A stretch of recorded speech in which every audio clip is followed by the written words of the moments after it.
നമസ്കാരം. മലയാളി വാർത്ത ഇൻസൈഡിലേക്ക് സ്വാഗതം. കഴിഞ്ഞ ദിവസം ട്രംപ് സെലൻസ്കി വാക്പോരിനെ തുടർന്ന് യൂറോപ്പും അമേരിക്കയും ഇരുചേരികളിലായി കഴിഞ്ഞിരുന്നു. ഇനി റഷ്യയുമായുള്ള യുദ്ധത്തിൽ യുക്രൈന് അമേരിക്കൻ സഹായം ഉണ്ടാവില്ല എന്ന് ഉറപ്പായി കഴിഞ്ഞു. മാത്രമല്ല, ട്രംപ് പുടിന് അനുകൂല നിലപാടാണ് സ്വീകരിക്കുക എന്നതും ഉറപ്പായി. ഇപ്പോൾ യുദ്ധത്തിലുണ്ടായ തുടർച്ചയായ പ്രത്യാഘാതങ്ങളുമായി യുക്രൈൻ മല്ലിടുകയും അന്താരാഷ്ട്ര സാമ്പത്തിക സഹായത്തിന്റെ ഭാവിയെക്കുറിച്ച് അനിശ്ചിതത്വം നേരിടുകയും ചെയ്യുന്നതിനിടയിൽ യുക്രൈന് $400 മില്യൺ ധനസഹായം നൽകാൻ ഇന്റർനാഷണൽ മോണിറ്ററി ഫണ്ട് മുന്നോട്ട് വന്നിരിക്കുകയാണ്. ഇന്റർനാഷണൽ മോണിറ്ററി ഫണ്ടുമായുള്ള യുക്രൈന്റെ 4 വർഷത്തെ കരാറിനെ തുടർന്നാണ് യുക്രൈൻ ഇപ്പോൾ ധനസഹായം ലഭിക്കുന്നത്. ബ്രിട്ടനും യൂറോപ്യൻ യൂണിയനും യുക്രൈനിലെ സമാധാന ഒത്തുതീർപ്പിൽ പങ്കാളികളാകണമെന്ന് ആവർത്തിച്ചിരിക്കുകയാണ് ബ്രിട്ടീഷ് പ്രധാനമന്ത്രി കെയർ സ്റ്റാർമർ. ട്രംപുമായി നടത്തിയ ചർച്ചകൾക്ക് ശേഷമാണ് സ്റ്റാർമറിന്റെ വെളിപ്പെടുത്തൽ ഉണ്ടായത്. വൈറ്റ് ഹൌസിൽ വെച്ചാണ് ഫെബ്രുവരി 27-ന് സ്റ്റാർമർ ട്രംപുമായി കൂടിക്കാഴ്ച നടത്തിയത്. യുക്രൈനിൽ സമാധാനം കൈവരിക്കാനുള്ള പദ്ധതിയെക്കുറിച്ചാണ് ഇരുവരും അന്ന് ചർച്ച ചെയ്തത്. ബ്രിട്ടൻ ഉൾപ്പെടെയുള്ള യൂറോപ്യൻ രാജ്യങ്ങൾ അതിൽ പൂർണ്ണ പങ്ക് വഹിക്കേണ്ടതുണ്ട് എന്ന് ഫോക്സ് ന്യൂസിന് നൽകിയ അഭിമുഖത്തിൽ സ്റ്റാർമർ പറഞ്ഞിരുന്നതുമാണ്. യൂറോപ്യൻ യൂണിയനുമായി ചേർന്നുള്ള വ്യോമ നാവിക പ്രവർത്തനങ്ങളിൽ ബ്രിട്ടൻ ഒരു പ്രധാന പങ്ക് വഹിക്കുമെന്നും അദ്ദേഹം തറപ്പിച്ചു പറഞ്ഞിട്ടുണ്ട്. റഷ്യയുമായുള്ള ഏതെങ്കിലും സമാധാന കരാർ ഉറപ്പാക്കാൻ യുക്രൈനിലേക്ക് സമാധാന സേനയെ വിന്യസിക്കാൻ തയ്യാറാണെന്ന് ബ്രിട്ടനും നേരത്തെ പറഞ്ഞു. പക്ഷേ യൂറോപ്യൻ നേതൃത്വത്തിലുള്ള ഒരു സമാധാന ദൗത്യത്തെ പിന്തുണയ്ക്കുന്നതിനായി അമേരിക്കൻ സേനയെ അയക്കാൻ അമേരിക്കയ്ക്ക് പദ്ധതിയില്ല എന്ന് ട്രംപ് തുറന്നു പറഞ്ഞിട്ടുണ്ട്. കൂടാതെ യുക്രൈനിലേക്ക് അനധികൃത സൈനികരെ വിന്യസിക്കുന്നതിനെ റഷ്യ എതിർക്കുകയും ചെയ്തു. ഐക്യരാഷ്ട്രസഭയുടെ ഉത്തരവില്ലാതെ അവരെ അയക്കുന്നത് തെറ്റാണ് എന്ന മുന്നറിയിപ്പും റഷ്യ നൽകിയിരുന്നു. യുക്രൈനിലേക്ക് വിദേശ സൈന്യത്തെ വിന്യസിക്കാനുള്ള ആശയം പ്രധാനമായും ഫ്രാൻസും ബ്രിട്ടനുമാണ് മുന്നോട്ട് വയ്ക്കുന്നതെന്ന് റഷ്യൻ വിദേശകാര്യമന്ത്രി സെർജി ലാവ്റോവ് പറഞ്ഞു. ഇത് സംഘർഷത്തിന് കൂടുതൽ ആക്കം കൂട്ടുമെന്നും അക്രമം തടയാനല്ല കൂട്ടാനാണ് അവർ ശ്രമിക്കുന്നതെന്നും റഷ്യ ആരോപിച്ചു. യൂറോപ്യൻ യൂണിയനും ഇംഗ്ലണ്ടും ആക്രമണ പാതയിലേക്കാണ് കാര്യങ്ങൾ കൊണ്ടെത്തിക്കുന്നതെന്ന് റഷ്യൻ വിദേശ മന്ത്രാലയവും ആരോപിച്ചിരുന്നു.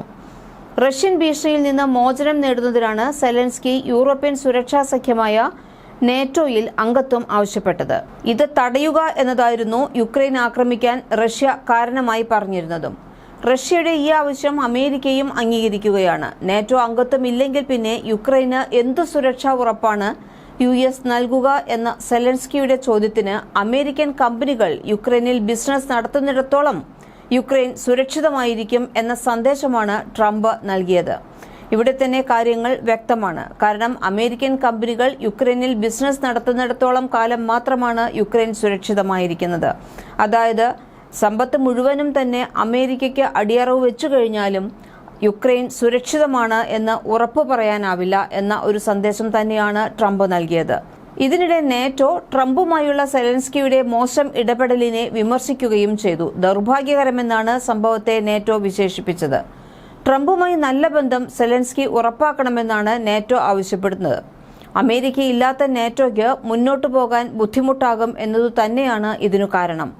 നേറ്റോയുടെ $4.1 ബില്യൺ അതായത് $410 കോടി സൈനിക ബജറ്റിന്റെ 22% US ആണ് നൽകുന്നത്. കഴിഞ്ഞ 3 കൊല്ലത്തെ പോരാട്ടത്തിന് നേറ്റോ രാജ്യങ്ങൾ 26,700 കോടി യൂറോയാണ് യുക്രൈന് സൈനികവും അല്ലാതെയുമുള്ള സഹായമായി നൽകിയത്. ഇതിൽ പകുതി മാത്രമാണ് യൂറോപ്യൻ രാജ്യങ്ങളുടെ സംഭാവന. ബാക്കി അമേരിക്കയും മറ്റ് ലോകരാജ്യങ്ങളും നൽകിയതാണ്. ഇതും അമേരിക്ക ഇനി നിർത്തുകയാണ് എന്ന് പറയുന്നു. ഇതിനൊപ്പം നേറ്റോയ്ക്ക് നൽകുന്ന സഹായവും കൂടി നിർത്തുന്നത് അമേരിക്കയുടെ പദ്ധതിയിലുണ്ട്. ഇത് നേറ്റോയെ പ്രതിസന്ധിയിലാക്കുമെന്ന് ഉറപ്പാണ്. നേറ്റോ വിടുമെന്ന് ട്രംപ് പലപ്പോഴും പറഞ്ഞിട്ടുമുണ്ട്.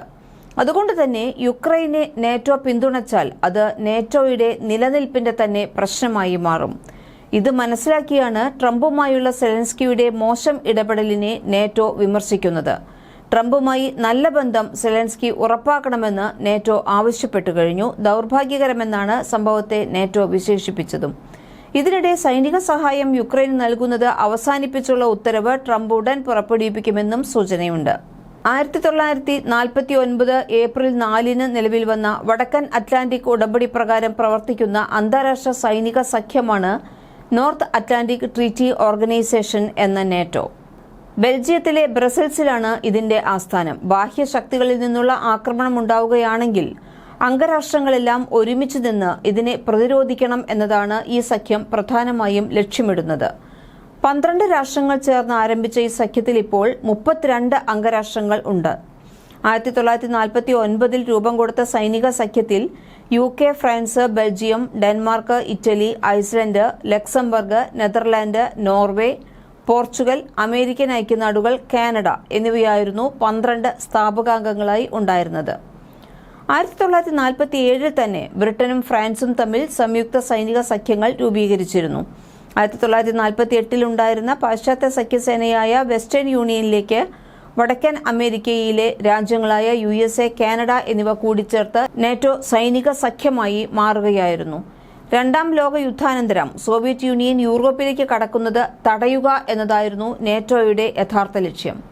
സോവിയറ്റ് യൂണിയൻ തകരുമ്പോൾ 16 രാജ്യങ്ങൾ മാത്രമുണ്ടായിരുന്ന നാറ്റോയിൽ നിന്ന് 32 അംഗങ്ങളാണുള്ളത്. 1955 ജർമ്മനി നാറ്റോ അംഗരാജ്യമായി മാറി. 2020 അംഗത്വം നേടിയ മാസഡോണിയയാണ് ഏറ്റവും പുതിയ അംഗം.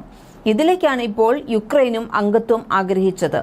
Australia, New Zealand, Japan, south Korea എന്നീ രാജ്യങ്ങളും അംഗരാജ്യങ്ങളെ പോലെ തന്നെ നാറ്റോയുമായി വളരെയധികം സഹകരിച്ച് പ്രവർത്തിക്കുന്നവയാണ്. ഇസ്രയേലും നാറ്റോയുമായി പ്രത്യേക ബന്ധം തന്നെയാണ് പുലർത്തുന്നത്. യുക്രൈൻ നാറ്റോ അംഗത്വം നേടാൻ ശ്രമിക്കുന്നതാണ് റഷ്യയെ ഈ യുദ്ധത്തിലേക്ക് നയിച്ചതും. ഈ സാഹചര്യത്തിൽ അമേരിക്കയുടെ നാറ്റോയ്ക്കെതിരായ നിലപാട് നിർണായകമാകുമെന്ന് തീർച്ച. മലയാളി വാർത്ത ഇൻസൈഡ്.